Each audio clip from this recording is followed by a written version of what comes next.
Graça e paz, abençoados! Seja muito bem-vindo ao canal Olhos Iluminados.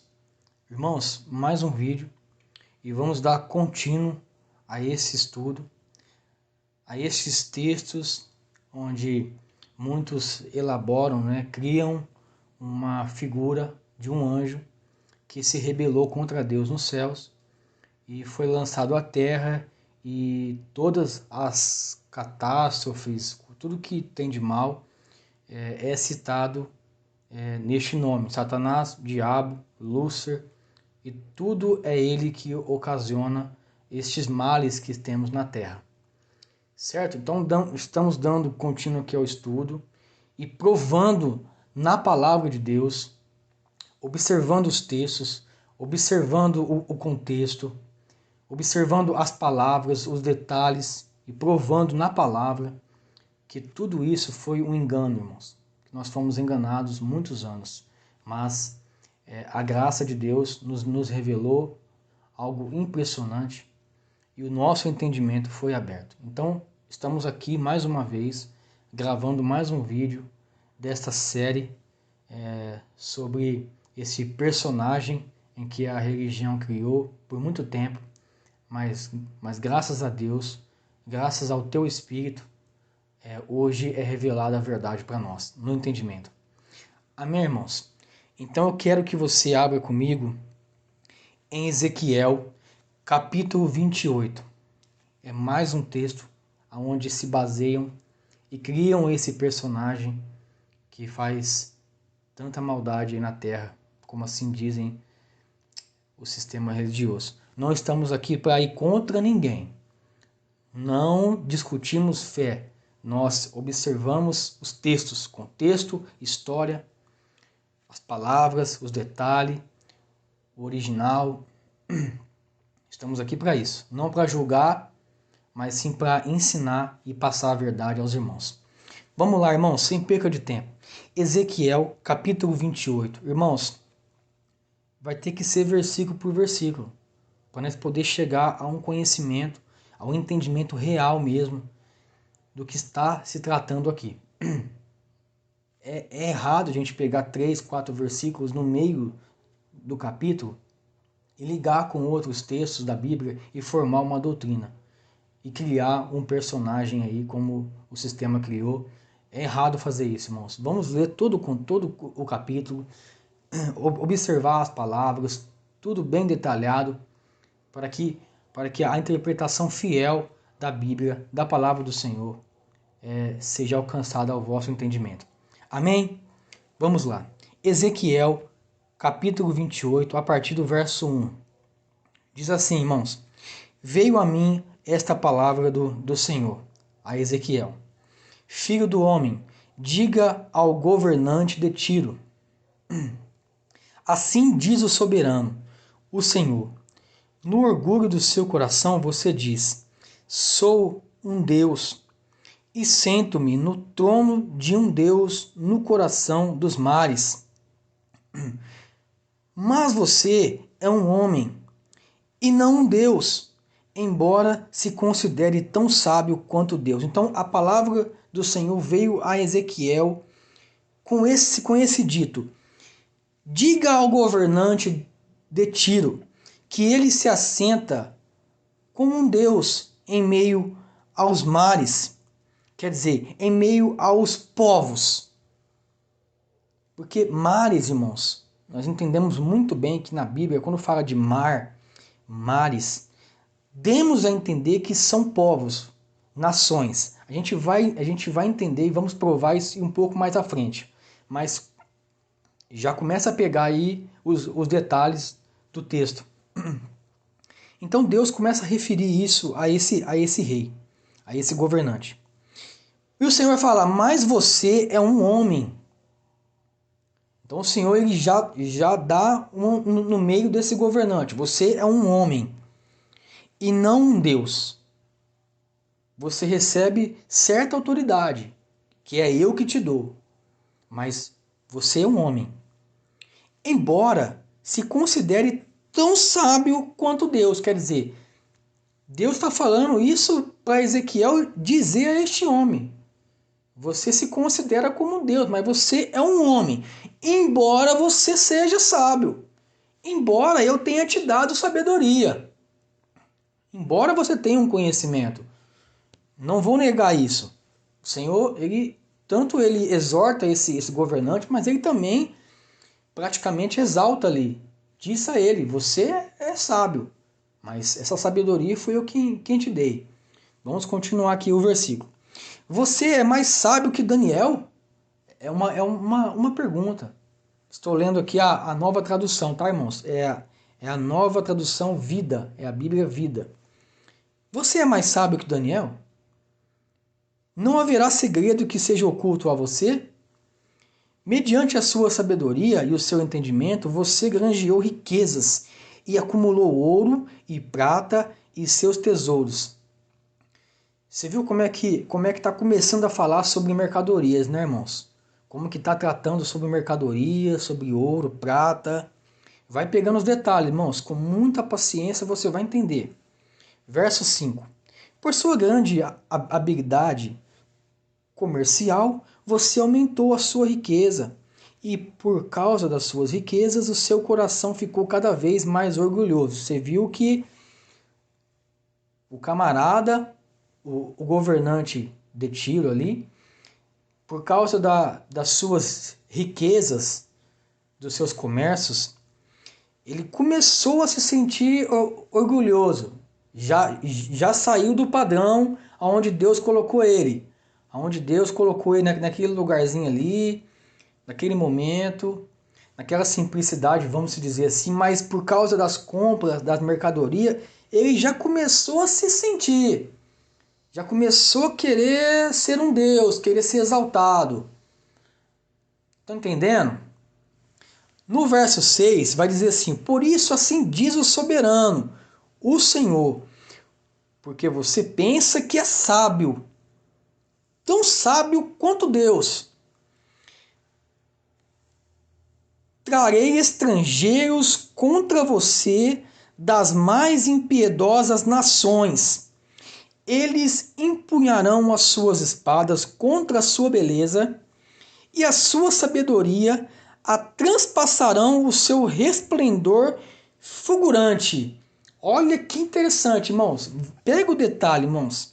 Você vê que o resplendor deste governante, deste rei, o resplendor dele não era uma luz,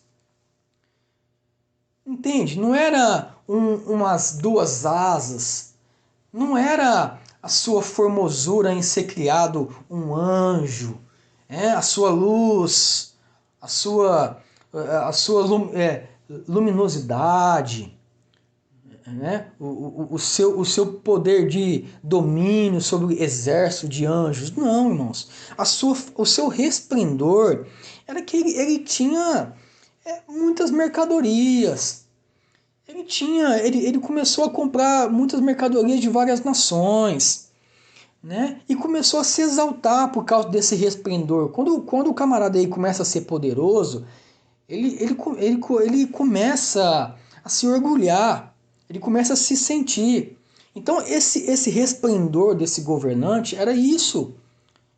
Entendeu? Vocês estão conseguindo entender que o resplendor não é uma luz branca, não é uma luz resplandecente de um anjo, mas sim a personalidade deste homem era o resplendor de tudo que ele tinha ao seu redor. Ele era poderoso. Mas vamos continuar aqui lendo aqui o versículo. Verso 8. Eles o farão descer a cova, e você terá morte violenta no coração dos mares. Olha isso, irmãos. Olha o detalhe. Esse governante, pelo seu orgulho, Deus enviaria nações contra ele, e essas nações fariam o que quiser com ele, e desceria, a sua morte seria tão violenta sobre os mares, sobre os povos. Todos os povos iriam saber o que aconteceu com ele, que a morte dele seria tão violenta, mas tão violenta que os mares, os povos saberiam, olha, aquele homem, aquele resplendor daquele homem, aquele poderoso homem, ele foi atacado por várias nações. O Senhor enviou as nações e atacou e atirou ele à cova, à sua morte. Olha onde chega o ponto do orgulho, né, irmãos? Verso 9. Dirá você então, eu sou um Deus, e na presença daqueles que o matarem, você será tão somente um homem, não um Deus, nas mãos daqueles que o abaterem, viu, irmãos? Por mais que o homem ele se orgulhe, se exalte como um Deus, mas quando ele chega na presença de inimigos que tem a capacidade de abater este homem que se considera um Deus, a sua fisionomia, a sua maturidade de homem cai em si. E ele volta na sua consciência que ele tem que entender que ele não é um Deus, ele é um homem, sujeito a ser derrotado. E foi isso que o Senhor levou a ele a fazer. Ele se orgulhou, mas ele foi abatido por várias nações. Para que ele coloque-se no seu lugar, que ele é um homem, não um Deus. No verso 10, você terá a morte dos incircuncisos nas mãos de estrangeiros. Eu falei a palavra do soberano, o Senhor. Aqui é Ezequiel dando essa profecia para o governante Tiro. Correto, irmãos? Vocês conseguiram entender? Conseguiram entender bem que esse governante ele tinha certo resplendor, comprava bastante mercadoria dos mares, que são os povos, as nações ao redor. Você vai entender essa questão de mares aí um pouco mais à frente, eu vou explicar. Agora nós vamos chegar aqui, irmãos, numa outra lamentação do próprio Ezequiel, a partir do verso 11. Diz assim, é aqui que começa toda a história, irmãos. É aqui que começa a história sobre o anjo que estava no Éden, que estava no jardim de Deus e que tinha pedras preciosas ao seu redor. A gente vai ler e você vai entender. Vamos lá. Verso 11. Esta palavra do Senhor veio a mim novamente.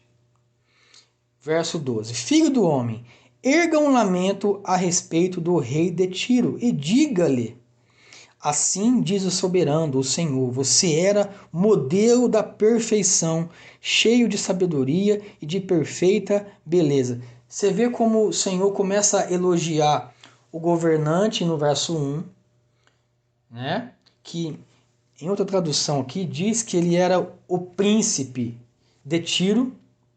O Senhor começa a elogiar esse príncipe e falar que ele tinha um certo resplendor, mas com o seu orgulho, ele caiu nos seus pensamentos. Aqui a mesma coisa, é o mesmo formato. Agora o lamento é contra o rei Tiro. Era o príncipe e o rei. Veja que o Senhor fala aqui, você era o modelo da perfeição, cheio de sabedoria e de perfeita beleza. Deus criou este homem, Deus deu tudo para ele. Deus deu para ele beleza, sabedoria, né? Cheio de perfeição. O camarada era completo, vamos se dizer assim. O Senhor deixou ele completo. Mas o orgulho, irmãos, o orgulho que complica. Veja no verso 13. Você estava no Éden, no jardim de Deus. Todas as pedras preciosas o enfeitavam: sardil, topázio, diamante, beliro, ônix, jaspe, safira, carbúnculo, esmeralda. Seus engastes e guarnições eram feitos de ouro. Tudo foi preparado no dia em que você foi criado. Viu? Quando este homem supostamente ele nasce e cresce, já na sua nação já estava preparado todos esses artefatos para este homem ser um grande rei. Um rei de possíveis exemplos bons, de bons exemplos como rei. Né? Nós tratamos aqui num vídeo anterior sobre lá Isaías 14, aquele rei que que tinha tudo de Deus, deu tudo para ele, mas ele se orgulhou e ele foi jogado em terra em frente às nações, o seu orgulho. Então é isso que está acontecendo aqui.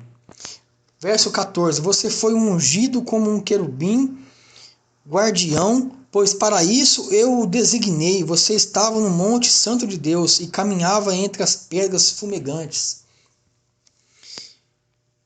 Você era inculpável em seus caminhos, desde o dia em que foi criado, até que se achou maldade em você. Por meio do seu amplo comércio, você encheu-se de violência e pecou.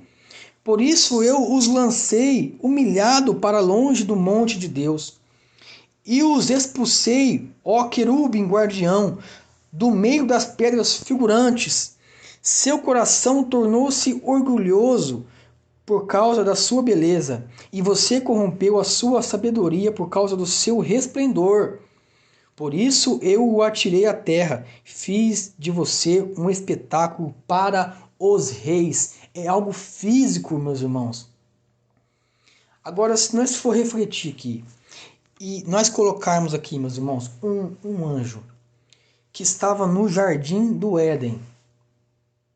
Só que esse anjo, ele se orgulhou. Esse anjo, ele tinha comércio, ele fazia compras de pedras preciosas, ele usava roupas preciosas, né? E de repente, no meio do seu comércio, se achou violência e ele pecou.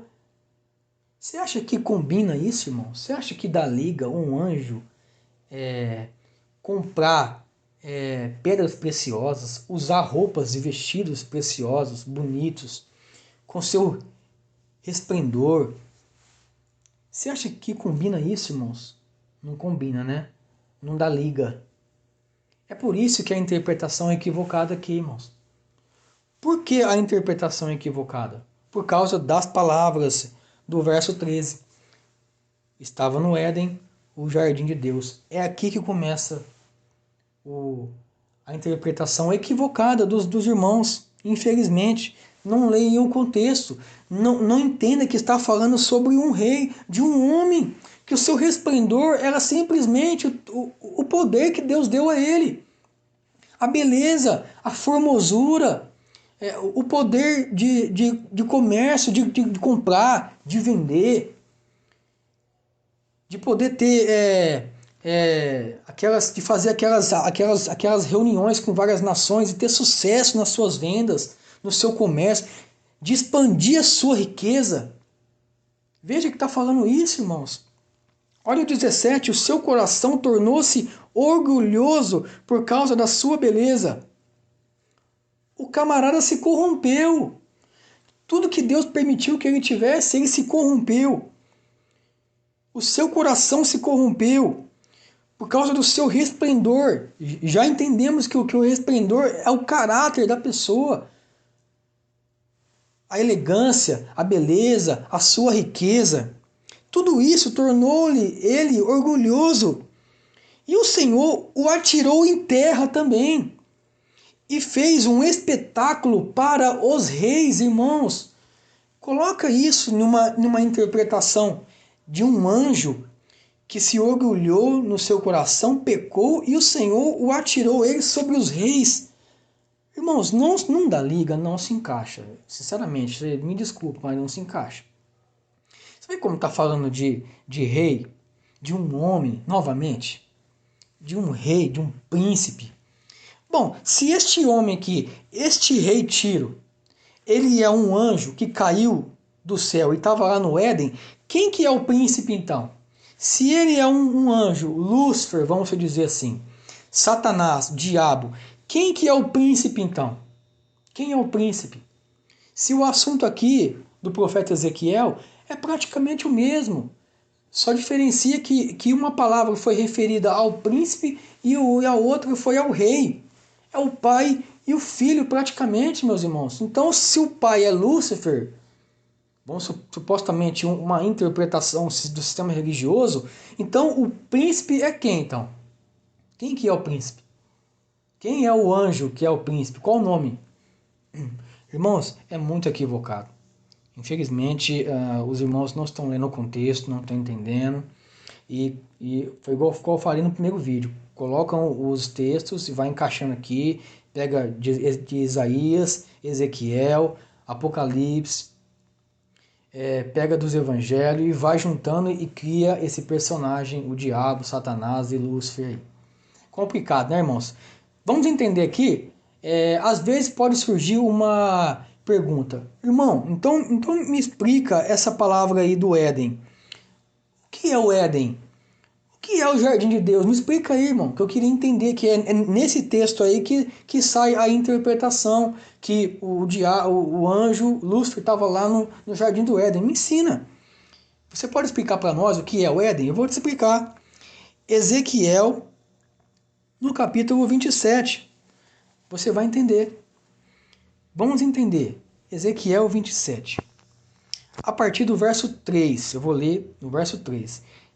Diz assim: Diga a Tiro, que está junto à entrada para o mar e que negocia com o povo de muitos litorais, assim diz o soberano, o Senhor. Você diz, ó Tiro, a minha beleza é perfeita. O seu domínio abrangiu o coração dos mares. Seus construtores levaram a sua beleza à perfeição.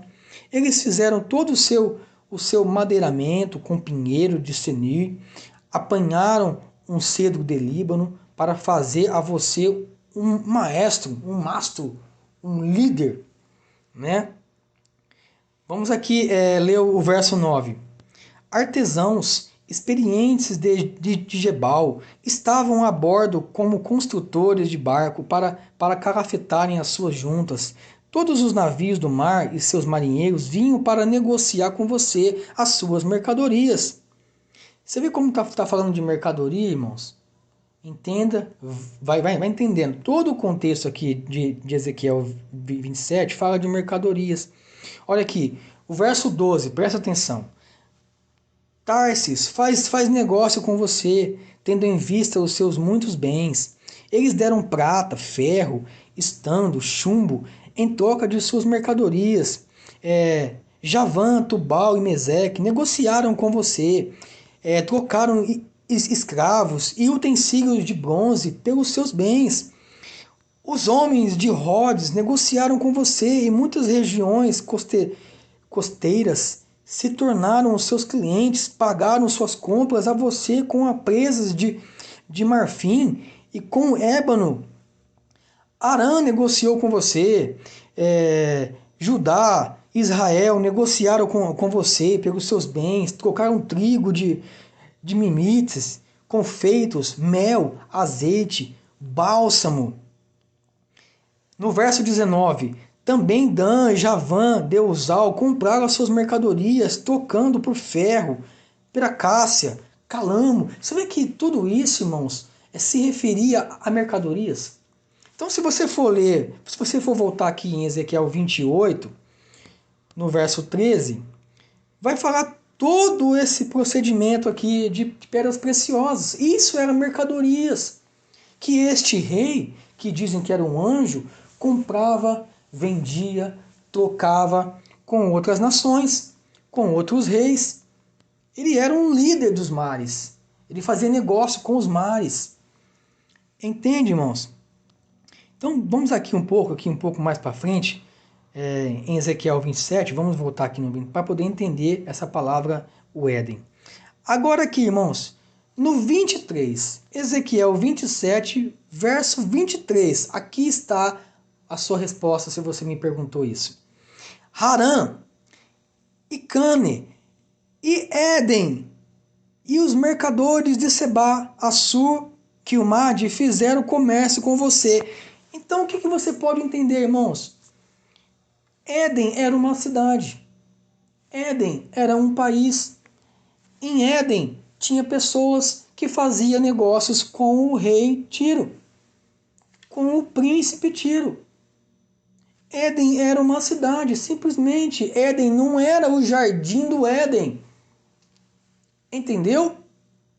Era uma cidade. Lá no Éden, irmãos, estava só Adão e Eva. A gente vai programar um ensino sobre isso. Éden era uma cidade. Respondeu a sua pergunta, a sua curiosidade? Interessante, né? Como que não estuda isso? Como que eles não pesquisam isso? Meu Deus, irmãos, tá muito claro. Ah, irmão, agora eu quero saber aquela parte no Jardim de Deus. Eu entendi o Éden, muito esclarecedor. Eu quero saber do Jardim de Deus. Mas calma, eu vou te mostrar em Ezequiel 31 que os reis naquela época, eles tinham um jardim chamado Jardim de Deuses no original. Jardim de Deuses, Jardim de Elohim, Jardim de Deuses. No original é Jardim de Deuses. Preste atenção. Vamos ler Ezequiel 31. Olha aqui. Verso 2. Filho do homem, diga a Faraó, rei do Egito, ao seu povo: quem é comparável a você em majestade? Olha isso, Deus está revelando a Ezequiel que o rei do Egito era também formoso na sua majestade. Tinha também o seu resplendor, assim como o rei Tiro, assim como o príncipe Tiro. Eles tinham o seu resplendor. Eles tinham sua formosura. Eles tinham o seu jardim, irmãos. Entenda. Verso 8. Olha que lindo aqui o detalhe, irmão. Os cedros do jardim de Deus não eram rivais para ele. Nem os pinheiros conseguiam igualar-se aos seus ramos, nem os parântanos podiam comparar-se com os seus galhos. Nenhuma árvore do jardim de Deus podia comparar-se à sua beleza. Eu o fiz belo, com rica ramagem e inveja de todas as árvores do Éden, do jardim de Deus. Olha isso, irmãos. Então, o que dá a entender, irmãos? O rei do Egito, ele também tinha um jardim de deuses. Todos os reis daquela época tinham seu jardim, irmãos. As suas mulheres iam até o jardim, tomava banho ali naquelas águas, naquelas piscinas ali que eles faziam.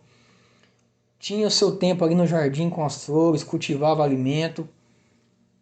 E lá no Éden, na cidade do Éden, também tinha um jardim. Então, o rei do Egito, ele cultivou o seu jardim com as plantas do Éden, da cidade de Éden. Então, se um anjo, segundo o sistema religioso, estava no Éden com Adão e Eva, que era Lúcifer lá, Satanás, então o rei do Egito também estava lá no Éden. Você viu, irmãos, como que as coisas se encaixam? Quando a gente estuda, quando a gente lê, procura entender a história, o original das palavras, procura entender a história dos reis, o que acontecia na época. Irmãos, é só estudar, pelo amor de Deus, é só ler. Vamos entender. Então, irmãos, está claro esse estudo. Está claro essa meditação aqui em Ezequiel 28. É maravilhoso, irmãos. Então você consegue entender que Jardim de Deus são os jardins dos reis. E que em Ezequiel 28 não está falando nada de Lúcifer, nem de anjo, nem de diabo e nem de Satanás. É um homem, é um mercador, é o rei Tiro, é o príncipe de Tiro. Eles compravam, vendiam, eles tinham o seu jardim, eles eram formosos em sua fisionomia, em seu poderio nos mares, comprava, vendia, ia no Éden, comprava no Éden, fazia negociata com Javã, com Tubal, com Pegarma, com Judá, fazia negócio com todas as nações ali ao redor. O camarada era poderoso, mas o cara se orgulhou. De tanto poder que Deus deu a ele, ele se orgulhou e pecou. E ele pecou. Então Deus o atirou em terra e retirou o seu poderio, tirou o seu resplendor. Todo aquele poderio que ele tinha, todo aquele resplendor, o Senhor tirou dele. Tirou tudo. E o matou em frente aos reis. E o matou em frente aos reis, irmãos. Todas as nações que o conheciam espantaram-se ao vê-lo. Chegou o seu terrível fim. Você não mais existirá. Ezequiel 28:19. O verso está dizendo que esse rei, Tiro, ele foi derrotado sobre todos os reis. Foi um espetáculo na frente dos reis, das nações, dos mares, que ele se orgulhou no seu poder que Deus deu a ele, e o Senhor atirou ele em terra. E ele morreu. Então, irmãos, se é um anjo, se é um anjo que caiu do céu aqui, o verso 19 fala que ele morreu e não existirá mais. E ele está aí andando aí na terra, fazendo maldades, como o sistema religioso prega. É uma interpretação equivocada, irmãos. É uma ligação de textos isolados que cria esse personagem. Então, irmãos, eu acho que está bem claro o estudo aí sobre essa questão. E vamos continuar glorificando a Deus e continuar estudando essa questão sobre diabo, Lúcifer e Satanás. Amém, irmãos? Ficou claro? Em nome de Jesus aí esse estudo. Graça e paz. Até o próximo vídeo.